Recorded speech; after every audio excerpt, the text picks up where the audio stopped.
कल्पना कीजिए एक ऐसे साम्राज्य की जिसकी दौलत की कोई सीमा नहीं और जिसकी सेना इतनी ताकतवर कि उसने दुनिया जीतने निकले सिकंदर को भी भारत की दहलीज पर रोक दिया। चलिए आज भारत के पहले महान साम्राज्य नंद वंश की कहानी को गहराई से समझते हैं। आपको बाहुबली फिल्म को वो सीन तो याद होगा ना, जहां लाखों की विशाल सेना देखकर रोंगटे खड़े हो जाते हैं। अब जरा सोचिए कि वो सिर्फ एक फिल्म न होकर एक हकीकत हो। जी हां, नंदवंश की सेना कुछ ऐसी ही थी, एक ऐसी ताकत जिसने इतिहास का रुख मोड़ दिया। तो सवाल ये है कि आखिर ये किसकी सेना थी जिसने विश्व विजेता सिकंदर महान के कदमों को भी रोक दिया था? ये सेना थी भारत के पहले साम्राज्य नंद राजवंश की। इतिहास सिर्फ तारीखें नहीं बल्कि ऐसी ही रोमांचक कहानियों का खजाना है। और अगर आप भी इन कहानियों की हर एक परत को मेरे साथ खोलना चाहते हैं तो द नॉलेज नेक्सस परिवार का हिस्सा बन जाइए। यकीन मानिए, ये सफर तो अभी बस शुरू हुआ है। तो इस महान साम्राज्य की कहानी का हीरो कोई राजकुमार नहीं था। ये कहानी शुरू होती है महापद्मनंद से, जो एक बहुत ही साधारण पृष्ठभूमि से आए थे। उन्होंने 344 ईसा पूर्व में न सिर्फ एक राजवंश की नींव रखी बल्कि बिखरे हुए भारत को पहली बार एक झंडे के नीचे लाकर खड़ा कर दिया। उनकी ताकत का अंदाजा उनकी उपाधियों से लगता है। पहली उपाधि थी सर्वक्षत्रियांतक, जिसका मतलब है सभी क्षत्रियों का नाश करने वाला। ये टाइटल दिखाता है कि उन्होंने उस समय के बड़े बड़े योद्धा राजाओं को हराया था। उन्हें दूसरा परशुराम भी कहा गया है। ये पॉइंट एग्जाम के लिए जरूर याद रखिएगा। और दूसरी बहुत ही महत्वपूर्ण उपाधि है एकराट, यानी एकमात्र सम्राट। ये टाइटल इस बात का सबूत है कि उन्होंने पांचाल, काशी, कुरु जैसे अनगिनत राज्यों को जीतकर एक विशाल साम्राज्य बनाया। सही मायनों में भारत के पहले सच्चे साम्राज्य के निर्माता वही थे। वैसे तो उन्होंने कई लड़ाइयां जीती, लेकिन उनकी सबसे बड़ी विजय थी कलिंग की जीत, जो आज का उड़ीसा है। और मजे की बात यह है कि इस जीत का हमारे पास एक ठोस ऐतिहासिक सबूत भी मौजूद है।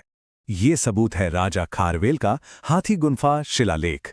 इसमें साफ साफ लिखा है कि राजा नंद यानी महापद्मनंद ने कलिंग को जीता और यहां से जिनसेन की मूर्ति ले गए। उन्होंने यहां एक नहर भी बनवाई। ये शिलालेख न सिर्फ उनकी जीत बल्कि उनके काम का भी प्रमाण। तो एक मिनट रुकते हैं।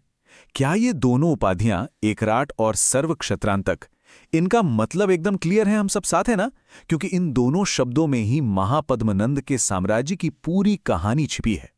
अब कहानी में एंट्री होती है नंद वंश के आखिरी राजा धनानंद की। यूनानी इतिहासकार उसे अग्रमीज कहते थे।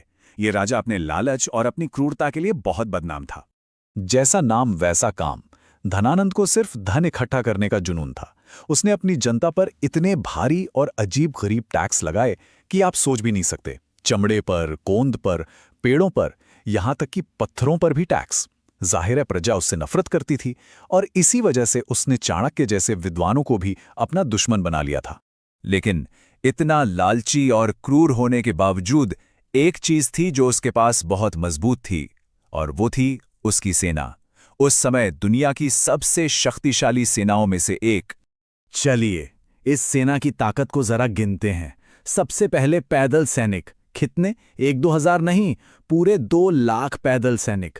इसके बाद 20,000 घुड़सवार सैनिक जो पलक झपकते ही युद्ध का पासा पलट सकते थे। और अब वो ताकत जिसने दुनिया के सबसे बड़े विजेता को भी डरा दिया, 3,000 से भी ज्यादा विशालकाय युद्ध हाथी। ये उस जमाने के जिंदा टैंक थे। ठीक इसी समय दुनिया के दूसरे कोने से एक तूफान भारत की तरफ बढ़ रहा था। 326 ईसा पूर्व में वो तूफान था सिकंदर महान। सिकंदर खैबर दर्रे को पार करके भारत में दाखिल हुआ। उसने झेलम नदी के किनारे राजा पोलस को एक जबरदस्त लड़ाई में हराया। जीतते जीतते जब उसकी सेना व्यास नदी तक पहुंची तो अचानक सब कुछ रुक गया। उसकी अजेय सेना ने आगे बढ़ने से साफ मना कर दिया। पर क्यों? दुनिया की सबसे बहादुर सेना आखिर क्यों रुकी? सिर्फ एक वजह थी, खौफ, डर। उनके सैनिकों ने सुना था कि गंगा नदी के उस पार धनानंद की हाथियों की एक विशाल सेना उनका इंतजार कर रही है। पोरस के कुछ 100 हाथियों ने ही उनकी हालत खराब कर दी थी, तो हजारों हाथियों से टकराने की हिम्मत किसी में नहीं थी। सोचिए जरा, ये थी हमारे प्राचीन भारत की वो शक्ति, वो सामर्थ्य जिसने विश्व विजेता को भी वापस लौटने पर मजबूर कर दिया। अगर ऐसी ही गहरी और गर्व महसूस कराने वाली बातें आपको प्रेरित करती हैं और अब तक आपने द नॉलेज नेक्सस को सब्सक्राइब नहीं किया है, तो इससे बेहतर मौका नहीं मिलेगा। बाहरी दुश्मन तो रुक गया, लेकिन साम्राज्य के अंदर ही एक क्रांति की चिंगारी सुलग रही थी, और ये चिंगारी जलाई थी महान शिक्षक आचार्य चाणक्य ने। कहानी मशहूर है कि घमंडी धनानंद ने अपनी भरी सभा में चाणक्य का अपमान किया। उसी पल चाणक्य ने अपनी शिखा यानी चोटी खोलकर प्रतिज्ञा ली, जब तक मैं इस नंदवंश को जड़ से उखाड़ नहीं फेंकता, तब तक अपनी ये शिखा नहीं बांधूंगा। ये सिर्फ एक कसम नहीं थी, ये एक साम्राज्य के अंत का ऐलान था। और चाणक्य ने अपनी प्रतिज्ञा पूरी की।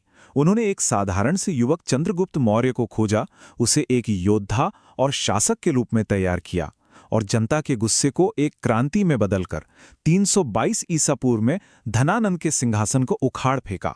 और यहीं से स्थापना हुई एक और भी महान मौर्य साम्राज्य की। तो चलिए, अब तक जो भी हमने सीखा है उसे जल्दी से एक बार दोहरा लेते हैं।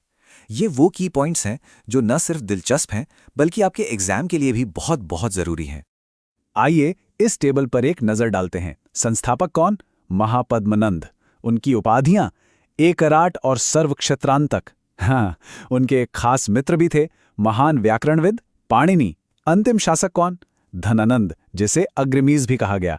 सबसे जरूरी शिलालेख हाथी गुम्फा, जो कलिंग विजय का प्रमाण है। और उनके समकालीन कौन थे? सिकंदर महान। देखिए, सब कुछ एक जगह। नंद साम्राज्य का पतन असल में एक नई और ज्यादा सुनहरी सुबह की शुरुआत थी, मौर्य साम्राज्य की सुबह। अगर आप इतिहास के उस सुनहरे अध्याय को मेरे साथ समझना चाहते हैं तो द नॉलेज नेक्सस को सब्सक्राइब करना बिल्कुल ना भूलें, क्योंकि यहाँ ज्ञान की गहरी खोज कभी खत्म नहीं होती।